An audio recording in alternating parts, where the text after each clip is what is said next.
What's going on, Colts Nation? Welcome back to another episode of the Bring the Juice podcast.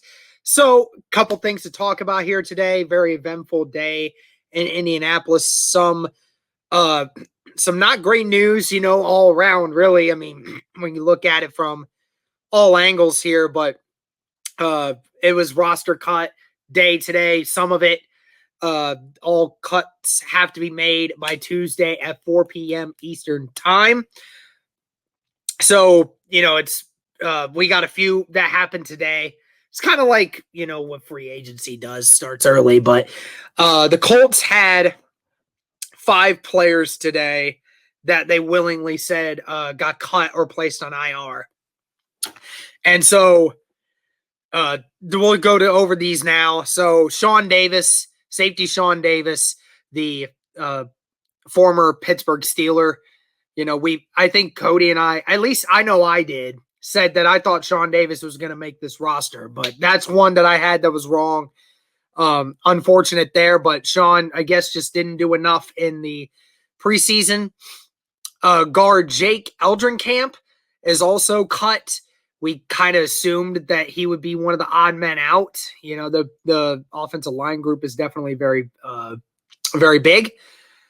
And offensive tackle Sam Tevi was placed on IR. He is not cut from the team. He was simply placed on IR.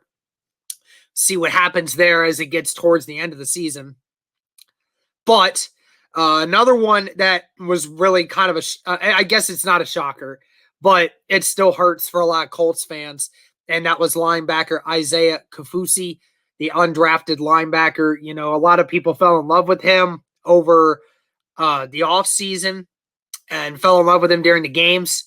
I know we did here at BTJ. So it's unfortunate. Maybe he gets put on a practice squad. I don't know, but we'll see what happens. And the other one that was mentioned was cornerback Holton Hill. You remember a couple weeks ago, the Colts brought him in. Not much more to do with it than that. That's all the roster cuts that we have right now. So, the Colts currently sitting at 75 players. They still have another 22 players that need to be cut as of tomorrow. Sure, we'll get more of that throughout the day, and we'll be sure to have a video up more on that. And so I guess most people have already seen, you talked about the COVID protocol situation between Carson Wentz, Ryan Kelly, and Zach Pascal, all of them close contact with a staff member who tested positive. And due to the fact that they're all 3 of them are unvaccinated, they have to stay out 5 days.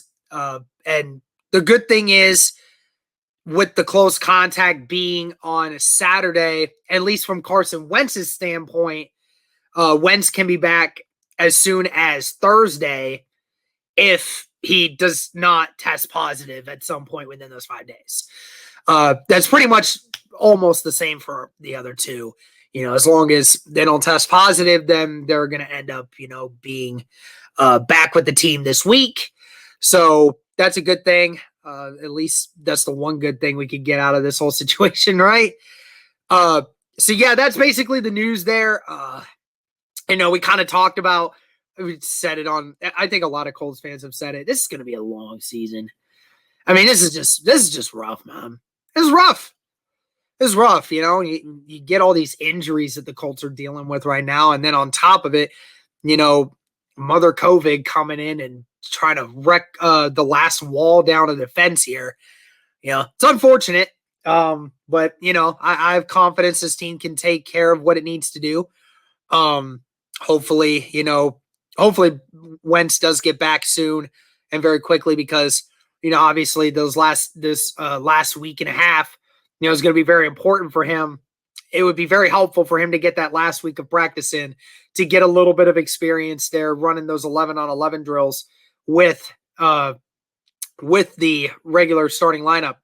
And we already know that Eric Fisher may end up missing another week because of, COVID as well. So because of reducing his rehab.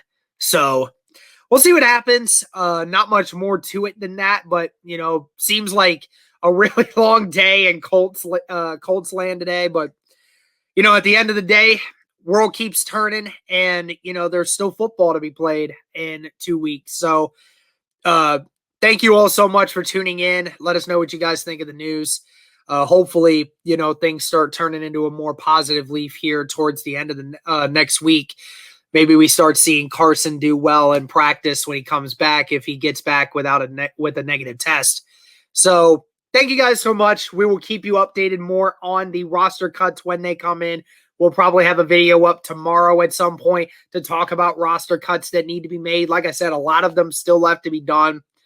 Let us know who you think could still make that roster. Thank you so much for tuning in, guys. And as always, go Colts.